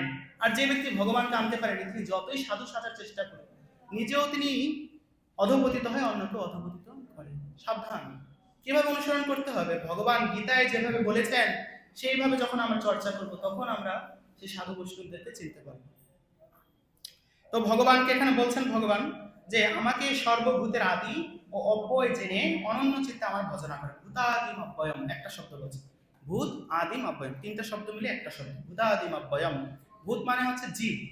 এই ভূত বলতে ভূত প্রেতের ভূত না, এই ভূত মানে হচ্ছে যাদের উৎপত্তি হয়েছে। ভূত বা জীব, তাদের আদি এবং অব্যয়। তো ভগবান হচ্ছে সকলের আদি। প্রমাণ কি? ভগবান বলছেন, না ব্রহ্মা বলছেন, গোবিন্দম আদি পুরুষম তমহম ভজামি। চিন্তামণি প্রকর সদ্মসো কল্পবিশ লক্ষাবৃতি শিশুর বীরা বিপালয়ন্তম লক্ষ্মী সহস্র শত সম্ভ্রম সেব্যমানম গোবিন্দম আদি পুরুষম তমহম ভজামি। সে ব্রহ্মা তিনি ভগবানকে উপলব্ধি করতে পেরে বলছেন, সৃষ্টির প্রথম ব্যক্তি, প্রথম জীব, তিনি বলছেন যে ভগবান হচ্ছেন সবার আদি। কারণ সবার প্রথম জীব যিনি, তার আগে যিনি ছিলেন, তিনি তো অবশ্যই আদি, নিঃসন্দেহে তিনি আদি। সেই পরমেশ্বর ভগবান যেহেতু আদি, সবার আগে এসেছে, তার মানে সবচেয়ে পুরানো। তো যে ব্যক্তি সবার আগে এসেছে, সে নিশ্চয়ই বৃদ্ধ লোক হওয়া উচিত। সে নিশ্চয়ই তার দাঁতটা ভেঙে গেছে, বড় বড় দাড়ি হয়ে গেছে। এরকম মনে হতে পারে না যে সবার আগে আসছে? আপনাদের পরিবারে, গ্রামে যে লোকটা সবার আগে জন্ম হয়েছে, সেই লোকটা সবচেয়ে বৃদ্ধ না, আর সবচেয়ে খিটখিটে। অনেক সময় হয় যে সবচেয়ে খিটখিটে। তো ভগবানকে অনেক সময় বিভিন্ন আদিবাসী কালচারে বা বিভিন্ন অন্য দেশের কালচারে তারা ভগবানকে তো দেখে নাই কখনো, তারা ভগবানকে একটা বৃদ্ধ লোক হিসেবে উপস্থাপন করে। কিন্তু যারা ভগবানকে সরাসরি দেখেছেন তারা কি বর্ণনা করছেন? নবযৌবনম চ শ্যামং ত্রিভঙ্গ ললিতম নিয়ত প্রকাশ। যে ভগবান সবসময় যৌবন সম্পন্ন। আমরা কখনো দেখছি যে কৃষ্ণ বুড়ো লোক? বলা হচ্ছে কৃষ্ণ যখন 125 বছর বয়সে অর্জুনের সাথে গিয়ে যুদ্ধ করছে, কুরুক্ষেত্রের যুদ্ধে, তখনও তিনি যুবকই রয়েছে। ভগবান শিশু রূপ ধারণ করেন, কৈশোর রূপ ধারণ করেন, তিনি যুবক রূপ ধারণ করেন, তিনি বৃদ্ধ রূপ ধারণ করেন না। কেন? মানুষকে শিক্ষা দেওয়ার জন্য যে ভগবান কখনো বৃদ্ধ হন। ভগবান নিজের ইচ্ছাতেই শিশু হন, নিজের ইচ্ছাতেই বৃদ্ধ হন। কংসের কারাগারে আমরা দেখি না, ভগবান প্রথমে নারায়ণ রূপে আসেন, তারপর শিশু রূপে আসেন। প্রথমে কি শিশু রূপে এসেছেন? প্রথমে নারায়ণ রূপে এসেছেন। এ ভগবান দেখাচ্ছেন আমি শিশু নিজের ইচ্ছে হই, যুবকও নিজের ইচ্ছায় হই। ভগবান বৃদ্ধ হতেও পারেন, কিন্তু তারপরে ভগবান ইচ্ছে করে নিজেকে বৃদ্ধ রূপ প্রকাশ করে না। কেন? যাতে আমরা বিভ্রান্ত না হয়ে যায়। এটা ভগবানের একটি দয়া। এটা হচ্ছে বিষয় যে ভগবান হচ্ছেন আদি। গীতার 10 অধ্যায়ের 20তম শ্লোকে বলছেন, অহম আত্মা গুরাকেশ সর্বভূতাশয় স্থিতা অহম আদিশ্চ মধ্যশ্চ ভূতানাম অন্ত এব চ। বলছে যে শুধুমাত্র তিনি আদি সেটাই নন, তিনি অন্ত। ভগবান শুরু, ভগবানই শেষ, ভগবানই মধ্য। অহম আদি, যে আমি আদি, তারপর আমি মধ্য, আমি তাদের শেষ। এটা হচ্ছে বিষয়। তো এই ভগবান বৃদ্ধ হন না, সেই কথাটাও এখানে শাস্ত্রে রয়েছে। ভগবান কখনো এটার দ্বারা আবদ্ধ হন না, বৃদ্ধ হন না। এটা পরবর্তী শ্লোকগুলোতে বলা হচ্ছে। যেমন ভগবান বলছেন, আমার সাথে সাথে বলতে পারেন, আমি এই জগতের পিতা, মাতা, বিধাতা ও পিতামহ। আমি জ্ঞেয় বস্তু, আমি শোধনকারী, আমি ওঙ্কার, আমি ঋক, সাম ও যজুর্বেদ। আমি সকলের গতি, আমি প্রভু, আমি সাক্ষী, নিবাস, স্মরণ ও সুরী। আমি উৎপত্তি, আমি নাশ, আমি স্থিতি, আশ্রয় ও অব্যয় বীজ। ভগবান আরো বলছেন, আমি তাপ প্রদান করি, আমি তাপ প্রদান করি, আমি বর্ষণ করি, আমি আকর্ষণ করি, আমি অমৃত, আমি মৃত্যু, জড় ও চেতন সবকিছুই আমার মধ্যে রয়েছে। তো এই হচ্ছে ভগবান তার নিজের সম্বন্ধে আলোচনা করছেন। এবং ভগবান পরিশেষে বলছেন, যারা আমার উপাসনায় মগ্ন হয় আমি তাদের সবকিছুই দেখভাল করি। তো এইভাবে ভগবান তিনি যে কোনো কিছুর দ্বারা ক্ষয়প্রাপ্ত হন না তা এখানে আলোচনা করেছেন। আর ভগবান নিজে যদি ক্ষয়প্রাপ্ত না হন, তাহলে ভগবানের ভক্তির পন্থা সেটা কি কখনো ক্ষয়প্রাপ্ত হতে পারে? পারে না। যেমন ভগবত গীতায় বলছেন, নেহা বিক্রমণ স্বস্তি প্রত্যবায়না বিদ্যাতে, যে ভগবানের ভক্তি সেটা কখনো কখনো ক্ষয় হয় না। স্বল্পমপি আস্তে ধর্মস্য ত্রায়তে মহত ভয়, কেউ যদি বিন্দু মাত্র ভগবত ভক্তি করে সেটাও তাকে মহাভয় থেকে উদ্ধার করে। যেমন আমরা এখানে যারা আছি তারা হয়তো অল্প একটু করে শুরু করেছিল, সে অল্প একটু ভক্তি আমাদের কাছে এই পর্যায়ে নিয়ে এসেছে এবং ক্রমান্বয়ে আমাদের এই জড়জগতের বন্ধন থেকে মুক্ত করে ভগবানের ধামে নিয়ে যাবে। এটা হচ্ছে বিষয়। আমরা যে জব করি, একাদশী করি, সেগুলো যথাযথভাবে করতে পারি বা না পারি, সর্বোচ্চ চেষ্টা দিয়ে আমরা করি, সেটাও ভগবান আমাদেরকে রক্ষা করে। এমনকি এই যে মন্দির প্রকল্প হচ্ছে, আমাদের মন্দির নির্মাণ কার্যক্রম চলছে, এখানে আমরা দান করি। অনেকে মনে করতে পারে যে এত বড় মন্দির হবে, এত অর্থ লাগবে, আমি কয় টাকাই বা দান করতে পারবো, আমার উপার্জন অল্প, আমি কতটুকু দান করতে পারবো? দান করা, আমি ভগবানের সামনে কতটুকু দান করা যায়? ভগবান তো বিশাল। তাও ভগবান বলছেন যে আমার উদ্দেশ্যে যে কেউ যে কোনো কর্ম করে তার কোনো ক্ষয় হয় না। সেটা আমি অন্য কেউ ছোট দেখতে পারে, বড় দেখতে পারে, ভগবান কখন সেটা ছোট করেও দেখেন না, তার কোনো ক্ষয় হয় না। এটা হচ্ছে বিষয়। তো এই সম্বন্ধে আমরা যেই ভজন থেকে গাচ্ছিলাম, সেখানে পরিশেষে সে আচার্য কালিদাস লাহিড়ী বৈষ্ণব তিনি বলছেন, নিতাই চৈতন্য চরণ কমলে আশ্রয় লইল যে, নিতাই চৈতন্য চরণ কমলে আশ্রয় লইল যে, কালিদাস বলে জীবনে মরণে, কালিদাস বলে জীবনে মরণে আমার আশ্রয় সে, আমার আশ্রয় সে। বলছেন যে পরমেশ্বর ভগবান নিত্যানন্দ প্রভু, চৈতন্য মহাপ্রভু, কৃষ্ণের অবতার, কৃষ্ণ স্বয়ং চৈতন্য মহাপ্রভু, বলরাম হচ্ছে নিত্যানন্দ প্রভু, তাদের শ্রীচরণ কমলে তিনি আশ্রয় গ্রহণ করেছেন। সেই শুদ্ধ মহাত্মারাই আমার আশ্রয়, কারণ তাদেরকে অনুসরণ করার মাধ্যমেই আমি ভগবানের কাছে ফিরে যেতেও পারবো, এই জগতের দুঃখ দুর্দশা থেকে মুক্ত হতে পারবো। এর বহু বহু দৃষ্টান্ত রয়েছে। আমরা একটা দৃষ্টান্ত দেবো, যেহেতু সময় অল্প এবং আমি দেখতে পাচ্ছি অনেকের হাঁটু ব্যথা হয়ে যাচ্ছে, স্বাভাবিক, অনেকক্ষণ হয়ে গেলে স্বাভাবিক, আমি সময় নিব না। আমি একজনের দৃষ্টান্ত দেবো, আমি 3টা দৃষ্টান্ত দেবো বলে ভেবেছিলাম, একটা দৃষ্টান্ত দেব, সেটা হচ্ছে গজেন্দ্র। গজেন্দ্র উপাখ্যান আমরা অনেকেই জানি যে একটি বিশাল বড় সুন্দর পাহাড়, সেখানে একটি সুন্দর লেক বা সরোবর ছিল, সেখানে গজেন্দ্র বলে একটি হাতি ছিল। সে একদিন জলে স্নান করতে গিয়েছে, কুমির তাকে কামড় দিয়েছে, সে আর সেই কুমিরের থেকে নিজেকে ছুটাতে পারছে না, তার মৃত্যু সেখানে অবশ্যম্ভাবী। হঠাৎ করে তার পূর্ব জীবনের স্মৃতি জাগ্রত হলো। কি স্মৃতি?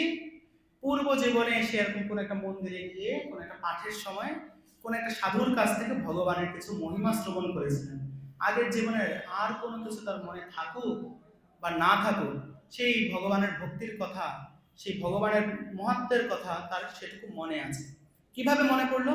এই বিপন্ন পরিস্থিতিতে যখন তার মৃত্যু হওয়ার কথা, সেই সময় ভগবান তাকে সেটা মনে করিয়ে দিলেন। দেখুন, তিনি কেবলমাত্র সাধুর কাছ থেকে শ্রবণ করেছিলেন ভগবানের ভক্তির কথা, তারপর কি ঘটলো?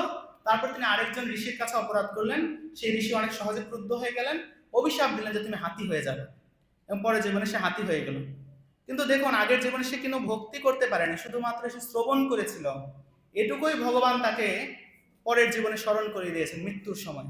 সেটার কোনো ক্ষয় হয় নাই, 100% দৃষ্টান্ত হচ্ছে এটা, ভাগবতের 6ষ্ঠ স্কন্ধে বর্ণিত হয়েছে। তো সেই গজেন্দ্র তিনি তখন একটি পদ্মফুল তুলে সরোবর থেকে ভগবানের নারায়ণের উদ্দেশ্যে নিবেদন করলেন, হে পরমেশ্বর ভগবান কৃষ্ণ, তুমি সকলের আদি, তুমি সকলের অন্ত, তুমি সবকিছু, তোমার থেকে সবকিছু প্রকাশিত হয়। যদি আমার মৃত্যু হতে হয় আজকের এই দিনে, ভগবানের কথা বলতে বলতে তিনি ভাবছেন যে মৃত্যু থেকে বাঁচাটা সমাধান নয়, বরং তিনি উপলব্ধি করছেন যদি আমার মৃত্যু আজকে হতে হয়, তবে যেন তোমাকে স্মরণ করতে করতে আমি মৃত্যুবরণ করতে পারি, তোমার আশ্রয়ে যেন আমি যেতে পারি। এবং ভগবান স্বয়ং তাকে উদ্ধার করার জন্য সেখানে চলে আসলেন, তার এই আন্তরিক প্রার্থনা। দেখুন ভক্তি কিভাবে কাজ করে। একবার মাত্র সাধুর সঙ্গে, একবার হরিকথা শুনে, একবার মাত্র ভগবানের কথা একটু শুনেছেন, সে একটি মাত্র কথা তিনি পরজীবনে তাকে কত বিপদ থেকে রক্ষা করে ভগবত ধামে নিয়ে গেছে। তাই হরি বল, এই ফলাফল কি হয় তা আমরা আসলে বুঝতে পারি না।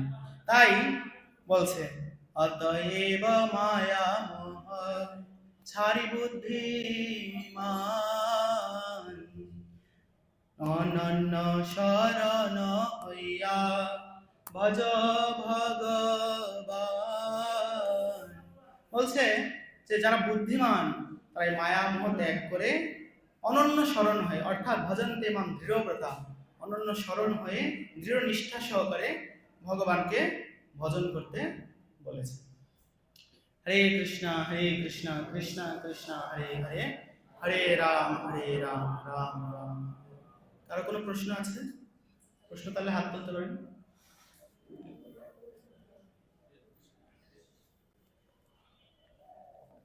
আগামীকাল একাদশী সম্বন্ধে কোনো প্রশ্ন থাকতে পারে কারো?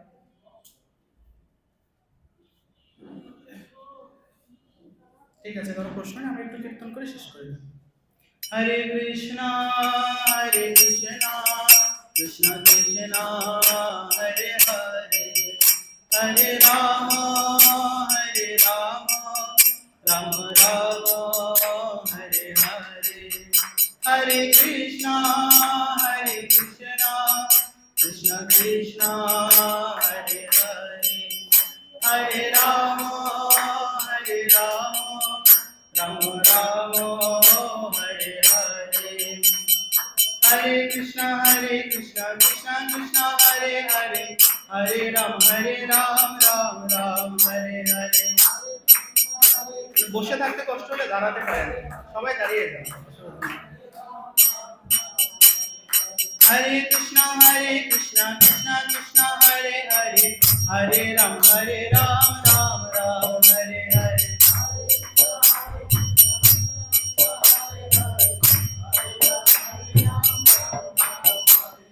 हरे कृष्णा कृष्णा कृष्णा हरे हरे, हरे राम राम राम हरे हरे।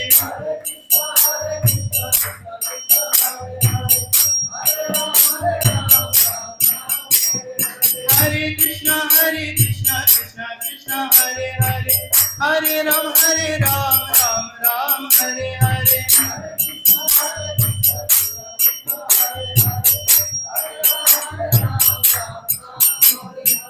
हरे कृष्णा कृष्णा कृष्णा हरे हरे, हरे राम राम हरे हरे।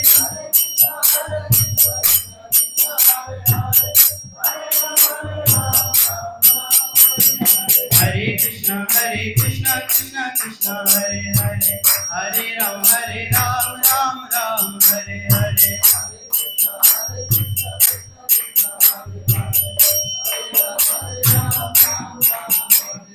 हरे कृष्णा कृष्णा कृष्णा हरे हरे, हरे राम